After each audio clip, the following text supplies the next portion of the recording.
प्रिय विद्यार्थियों, मैं डॉक्टर गोपाल शर्मा अपने YouTube चैनल में आपका स्वागत करता हूं। हमारा आज का टॉपिक है आंतरिक नियंत्रण, इंटरनल कंट्रोल। यह ऑडिटिंग से संबंधित ही है। जैसा कि हम जानते हैं कि ऑडिटिंग वर्ष के अंत में सामान्यतया की जाती है, जिसमें पूरे वर्ष के लेखों की जांच करके यह जानकारी प्राप्त करते हैं कि संस्था द्वारा बनाए गए अंतिम खाते सही हैं या नहीं हैं, उनमें कहीं कोई गलती तो नहीं है। किंतु व्यापार की आकार और गतिविधियों में वृद्धि के साथ व्यापार में जटिलताएं आ जाती हैं। इसके साथ व्यापारी यह भी जानना चाहता है कि प्रत्येक कर्मचारी पूर्ण निष्ठा से, ईमानदारी से और लगन से कार्य करे, छल कपट ना करे और लेखांकन में अशुद्धियां भी ना करे। इसके लिए व्यापारी द्वारा जो प्रणाली अपनाई जाती है, जिसे हम आंतरिक नियंत्रण का नाम देते हैं, तो ये आंतरिक नियंत्रण एक तरह से व्यापारी द्वारा, संस्था द्वारा अपनाई जाने वाली एक प्रणाली है। तो इसकी अर्थ देखते हैं। स्पाइसर एवं पैगलर ने इसका मीनिंग दिया है कि आंतरिक नियंत्रण से तात्पर्य प्रबंध द्वारा व्यापार संचालन के लिए स्थापित। तो देखिए, इसमें क्लियर कहा गया है कि आंतरिक नियंत्रण प्रबंधकों द्वारा स्थापित किया जाता है।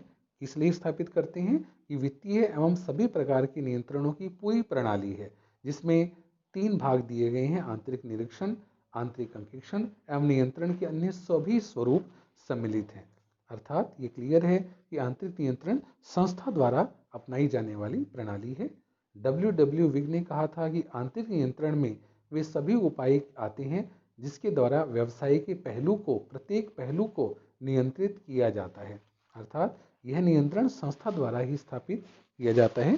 तो ये हमारी इंटरनल कंट्रोल है, अर्थात ऐसी प्रणाली को अपनाना, ऐसी विधियों को अपनाना जिससे कि हमारा कार्य सुचारू रूप से हो सके और गलतियां भी कम हो सके।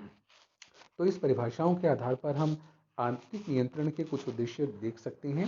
पहला, कि लेन देनों के हिसाब किताब का कुशल, व्यवस्थित और सही लेखा हो, प्रबंधकीय नीतियों के अनुसार संपत्तियों की सुरक्षा हो, अशुद्धियों और छल कपट को रोका जा सके, पता लगाया जा सके, वित्तीय विवरण विश्वसनीय बन सकें, समय पर तैयार हो सकें। पांचवी बात, ये जो सबसे इम्पोर्टेंट है, कि कर्मचारियों के कर्तव्यों का उचित विभाजन करके उनका उत्तरदायित्व निर्धारित किया जा सके। अर्थात कार्यों को इस प्रकार से बांटा जाए कि प्रत्येक कार्य का एक उत्तरदायित्व बना रहे और कर्मचारियों की कार्य क्षमता में भी वृद्धि हो सके। तो ये सभी प्रकार के जो उद्देश्य हैं, ये हमारे आंतरिक नियंत्रण के रहते हैं। आंतरिक नियंत्रण के जो विभिन्न भाग हैं, उनमें दो चीज़ें मुख्य हैं: इंटरनल चेक यानी कि आंतरिक निरीक्षण और इंटरनल ऑडिट यानी कि आंतरिक अंकेक्षण। तो अभी इस चैप्टर में हम, इस टॉपिक में, इस लेक्चर में हम लोग आंतरिक निरीक्षण को कवर करेंगे। आंतरिक निरीक्षण ऐसी व्यवस्था होती है जिसमें संस्था के सभी लेन देन और उससे सभी संबंधित लेखा कार्यों को कर्मचारियों में इस प्रकार बांट दिया जाता है कि एक कर्मचारी का कार्य की जांच स्वतंत्र रूप से दूसरे कर्मचारी द्वारा हो जाती है। अर्थात एक लेन देन से संबंधित सारा लेखा एक कर्मचारी के हाथ में नहीं रहता। इससे तब तक कपट नहीं हो सकता जब तक कि सभी कर्मचारी एक साथ ना मिल जाएं। जैसे कि उदाहरण के लिए, यदि नगद बिक्री हो तो उसमें हम काम को कैसे बांटेंगे? माल की बिक्री करने वाला व्यक्ति केवल ग्राहक के माल को तोलेगा या नापेगा, सुपुर्दगी नहीं देगा, ना उसके पैसे लेगा। दूसरा व्यक्ति माल का एक मीमो की कॉपी बनाएगा। तीसरा व्यक्ति माल का मूल्य लेगा और मीमो की एक कॉपी अपने पास रखेगा। चौथा व्यक्ति माल की सुपुर्दगी देगा। पांचवा व्यक्ति कैश बुक में एंट्री करेगा। छठा व्यक्ति खाता बही में लेखा करेगा। तो इस प्रकार से एक व्यवहार को 6 व्यक्तियों ने रिकॉर्ड किया। तो जब तक 6 व्यक्ति एक साथ नहीं मिलेंगे तब तक छल कपट की संभावनाएं नहीं रहेंगी। तो इस आधार पर हम कह सकते हैं कि हमारे आंतरिक निरीक्षण की मुख्य रूप से क्या विशेषताएं हैं। पहला ये है कि इसमें कर्मचारियों में कार्य का विभाजन कर दिया जाता है, यानी कि एक कार्य प्रत्येक व्यक्ति के हाथों में नहीं रहता बल्कि कई हाथों से गुजरता हुआ पूरा होता है। किसी भी कार्य पर एक कर्मचारी का पूर्ण नियंत्रण नहीं रहता है। दूसरा, प्रत्येक कर्मचारी के कार्य की अनिवार्य और स्वतंत्र जांच दूसरे व्यक्ति द्वारा अपने आप हो जाती है, यानी कि पहला व्यक्ति ने जो कार्य किया उसकी जांच दूसरे द्वारा, दूसरे की तीसरे द्वारा। ये क्रम तब तक चलता रहता है जब तक कार्य पूरा नहीं हो जाता।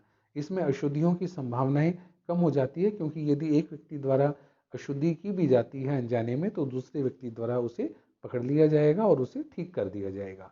छल कपट और गबन के अवसर भी कम हो जाते हैं, क्योंकि व्यक्ति अपने आप में कार्य संपूर्ण नहीं कर सकता। कई व्यक्ति मिलकर के एक कार्य को पूरा करते हैं।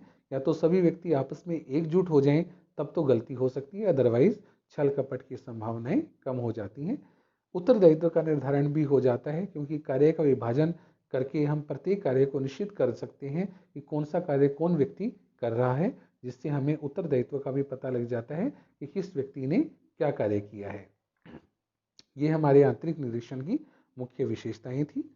अब यदि हमें किसी भी संस्था में आंतरिक नियंत्रण प्रणाली को स्थापित करना है तो उसमें हमें क्या क्या ध्यान रखना होगा। कर्मचारियों के संबंध में हमें ध्यान रखना होगा कि कर्मचारियों में कार्यों का विभाजन इस प्रकार किया जाए ताकि एक कर्मचारी कार्य को संपूर्ण रूप से स्वयं ना कर सके। हम ईमानदार व्यक्तियों की नियुक्ति करें, कर्मचारियों को उचित प्रशिक्षण दें, कर्मचारियों की देखरेख करें, अधिकृत कार्य करने की ही व्यवस्था करें। इनकी एक व्यक्ति वही कार्य करे जो उसको दिया गया है, जिससे एक उत्तरदायित्व का निर्धारण भी संभव हो। और कर्मचारियों को अनिवार्य रूप से छुट्टियों पर भेजा जाए ताकि उसकी अनुपस्थिति में हम जानकारी प्राप्त कर सकें कि वह अपना कार्य किस प्रकार कर रहा था। और जमानत भी ले सकते हैं सुरक्षा के दृष्टिकोण से। यदि कर्मचारी किसी प्रकार की कोई भी कपट करता है तो उस जमानत राशि से उस नुकसान की पूर्ति की जा सके। लेखांकन के संबंध में हम लेखांकन की एक उचित प्रणाली को अपनाना चाहिए हमें, जिससे कि गलतियों की संभावनाएं कम हो। प्रक्रिया पुस्तकें रखनी चाहिए, आवश्यक प्रपत्रों का प्रयोग करना चाहिए और प्रपत्रों की उचित फाइलिंग की व्यवस्था भी होनी चाहिए ताकि जब भी किसी प्रपत्र की आवश्यकता हो तो वह हमें तुरंत प्राप्त हो जाए। अन्य आवश्यकताओं में हम ध्यान रखते हैं कि हमें मशीनों का, यंत्रों का प्रयोग करें, कैलकुलेटर का, कंप्यूटर आदि का प्रयोग किया जाए, जिससे कि हमारा लेखांकन कार्य सुचारू रूप से चल सके। डाक पर भी पूरा नियंत्रण होना चाहिए ताकि यदि किसी भी प्रकार का कोई चेक या ड्राफ्ट हमारे पास डाक के माध्यम से आ रहा है, कोई ऑर्डर हमारे पास आ रहा है, तो वह सही व्यक्ति तक समय पर पहुंच जाए। लेनदारों और देनदारों से समय समय पर पत्र व्यवहार करते रहें ताकि उनका जो अकाउंट स्टेटमेंट है हमारे अकाउंटिंग स्टेटमेंट से मिल रहा है या नहीं मिल रहा। यदि उसमें किसी प्रकार की भी कोई गड़बड़ हो तो उसकी जांच की जा सके। और प्रणाली का लोचदार होना चाहिए कि लेखांकन प्रणाली में समय के अनुसार परिवर्तन किया जा सके। यदि आवश्यकता हो तो उसमें परिवर्तन करके हम समय के अनुसार उसको बना सकें। तो ये यदि हम चीज़ों का ध्यान रखेंगे तो हमारी आंतरिक नियंत्रण प्रणाली अच्छे से कार्य कर पाएगी। तो इस लेक्चर में हम आंतरिक नियंत्रण की एक भाग आंतरिक जांच के बारे में हमने अध्ययन किया। अगले लेक्चर में हम इंटरनल ऑडिट के बारे में स्टडी करेंगे। धन्यवाद।